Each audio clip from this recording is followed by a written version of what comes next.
Good day, everyone. My name is Kitsalas, and for today's discussion, I'm going to tackle chapter 17, which is the special topics in tourism and hospitality management. For our learning objective, first, discuss the various special laws affecting the tourism industry. Second is identify situations and problems where these special laws may be applied as a solution.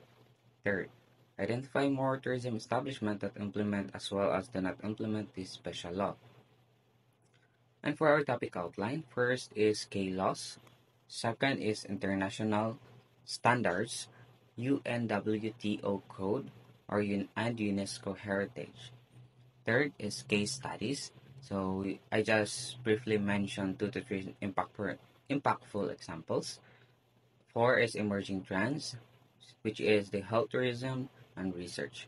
Lastly is conclusion, responsible tourism through legal compliance. So this chapter delves into complexities of the Philippine tourism industry by examining various special laws and regulations that are specifically designed to address ethical and legal challenges. It explores how these laws are intended to ensure responsible tourism practices, protect the rights of individuals, and safeguard the environment.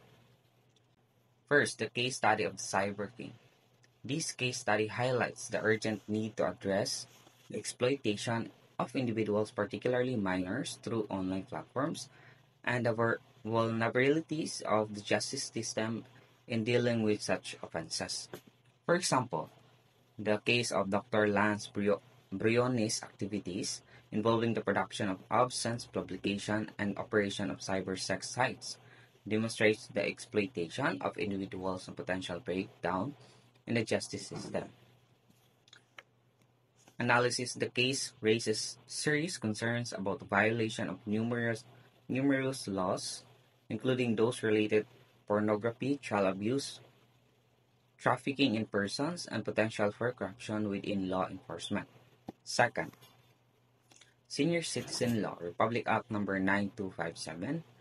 This law mandates the provision of discounts and privileges for senior citizens in various sectors, including tourism and hospitality, promoting their well-being and economic empowerment. The benefits for senior citizens. So the law provides for a 20% discount on goods and services, including lodging, dining, dining, entertainment, and transportation. Enforcement. While the law mandates compliance, the effectiveness of enforcement varies across different establishments and locations. For example, the case of engineer Charles Torres and his wife illustrate how the law can be applied to provide discounts on accommodation at a resort. Number 3. Anti-Trafficking in Person Act, Public Act Number 9208. So this law addresses the complex issue of human trafficking, including the forced labor, sexual exploitation, and organ removal. For the analysis forms of trafficking, the laws define and criminalize various forms of trafficking, including recruitment, transportation, transfer, harboring, and exploitation. Sex tourism. The law specifically addresses sex tourism, which involves offering or promoting sexual services to tourists. For example, the case of Mami Elaine demonstrates how the crime of trafficking in person through recruitment and exploitation for prostitution. Number 4. Global Code of Ethics for Tourism, or UNWTO. This international code provides a framework for promoting responsible and sustainable tourism development, minimizing negative impacts and maximizing benefits for host communities. For the analysis principles, the code emphasizes ethical practices, environmental protection, cultural preservation, and sustainable economic development. For the implementation, while the code provides guidance, its implementation and enforcement depend on individual countries and organizations. Number 5. UNESCO World Heritage. This international designation recognizes sites of exceptional cultural and natural heritage, providing a platform for international cooperation in their protection and preservation. For our analysis, World Heritage List. Sites on the World Heritage List receive international support for conservation and management. For example, the case of the Banawi Rice Terraces highlights the importance of safeguarding World Heritage sites from degradation and environmental threats. Number 6. Health tourism. Health tourism, encompassing spa tourism and medical tourism, is gaining popularity in the Philippines, providing opportunities for both health and leisure experiences. For our analysis, so what are the benefits? The benefits are the Philippines offers competitive medical costs, skilled medical professionals, and a nurturing environment. Accreditation. The Department of Tourism accredits hospitality, hospitals, and spas. Tourism accredits hospitals and spas, providing assurance of quality standards for medical and spa tourists. For example, the case of BKH Manil emphasizing the importance of choosing accredited hospital for medical tourism ensures a positive experience and improved well-being. Number 7. Tourism research. Tourism research is crucial for understanding industry trends, developing sustainable practices, and promoting responsible development. For analysis, intellectual property rights, research outputs are protected under copyright laws, ensuring proper attribution and recognition. For example, the case of Asia Pacific Project Incorporated, a reputable tourism research company, highlights the importance of considering intellectual property rights in the context of research outputs. Number 8. Anti-Child Abuse, the Republic Act Number 7610. Okay, point. This law provides special protection for children from all forms of abuse, neglect, exploitation, and discrimination, including child labor and sexual exploitation. For our analysis, child labor, the law sets a limitations on child employment, including working hours and types of permissible works. Next is sexual exploitation. The law prohibits the use of children in pornography, prostitution, or other forms of sexual exploitation. Like for example, the case of Elena Reyes, a working student, demonstrates the importance of ensuring compliance with the child labor regulations to protect the well-being of the minors in the workplace. Number 9, the Anti-Prostitution Law, Revised Penal Code.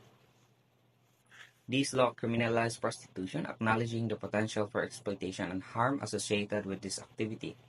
For analysis, definition of woman is considered as prostitute when she engaged in sexual activity for money or profit. For example, the case of Charmaine Gonzalez illustrates the potential legal consequences of engaging in prostitution. Number 10 is the Anti-Pornography Law, Revised Penal Code. K point, this law prohibits the production, distribution, and exhibition of absence materials aiming to protect public morals and prevent the exploitation of individuals. Analysis. Obscenity. The law defines obscenity as material that is offensive to chastity, decency, or delicacy.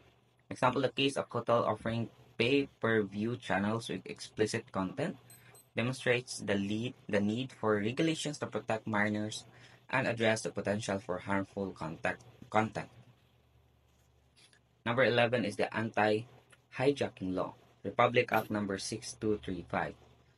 This law criminalizes the hijacking of aircraft, serious offense against civil aviation and public safety. And for our analysis, hijacking involves seizing control of an aircraft in flight or forcing it to land in the Philippine territory. Example, the case of Philippine Airlines flight hijacked by the Moro National Liberation Front highlights the potential for hijacking and the need for robust security measures. Number 12, the Dangerous Drugs Law, the Republic Act Number 9165. This law addresses the issue of drug abuse and trafficking, promoting public health and safety. Prevention. The law emphasizes the importance of drug abuse prevention programs, treatment, and rehabilitation.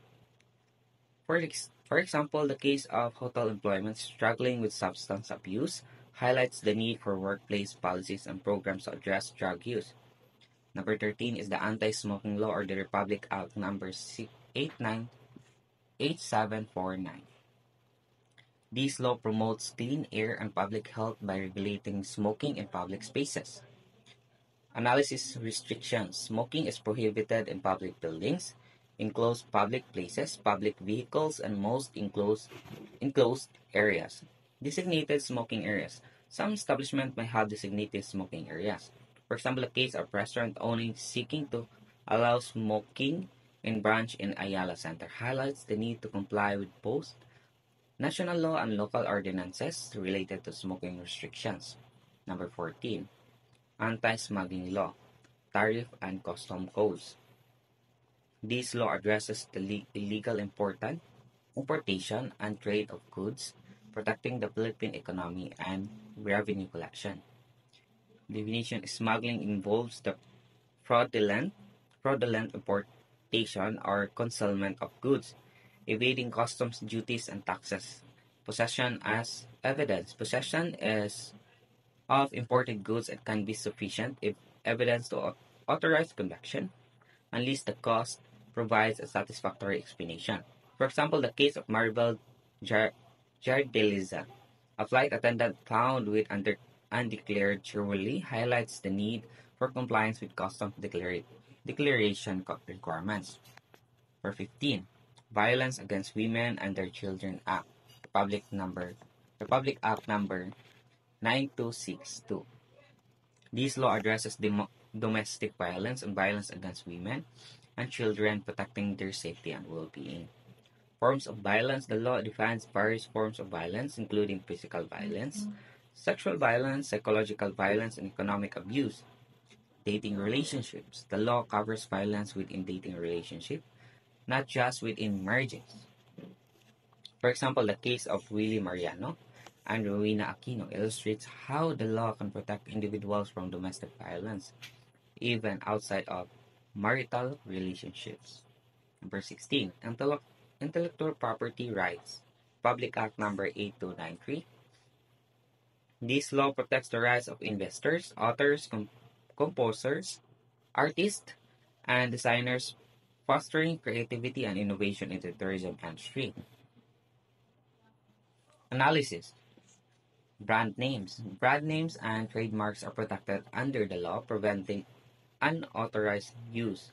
For example, the case of Michael and Anna persons seeking to open a restaurant with the brand name Mandarin highlights the importance of ensuring trademark availability to avoid potential legal disputes. For 17, cultural minorities, protected areas, wildlife, and heritage. Specific laws protect the rights of cultural minorities, safeguard protected areas and wildlife, and preserve cultural heritage, promoting sustainable and responsible tourism practices. For the Indigenous People Rights Act, Republic Act number 8371 protects the rights of indigenous cultural communities or indigenous people, or ICCs or IPs, to their ancestral domains and cultural integrity. National Caves and Cave Resources Management Protection Act, Public Act number 9072 conserves and protects caves and their resources. Wildlife Resources Conservation and Protection Act, Republic Act number 9147, conserves and protects wildlife species and their habitats. National Integrated Protected Areas System Act, Republic Act number 7586, establishes a comprehensive system of protected areas for conservation. UNESCO World Heritage Convention provides international recognition and support for heritage sites. For example, the Banawi Rice Terraces. This World Heritage Site faces threats from degradation and biological pests, highlighting the importance of applying relevant laws for conservation. Chinese poachers. This case illustrates the need to enforce laws protecting the wildlife and protected areas to prevent poaching. For our conclusion, this chapter had shed light on the importance of special laws and regulations in navigating the complex ethical and legal landscape of the Philippine tourism industry. By understanding these laws, tourism businesses and individuals can contribute to responsible practices, protect the environment, and ensure a more sustainable and ethical tourism sector.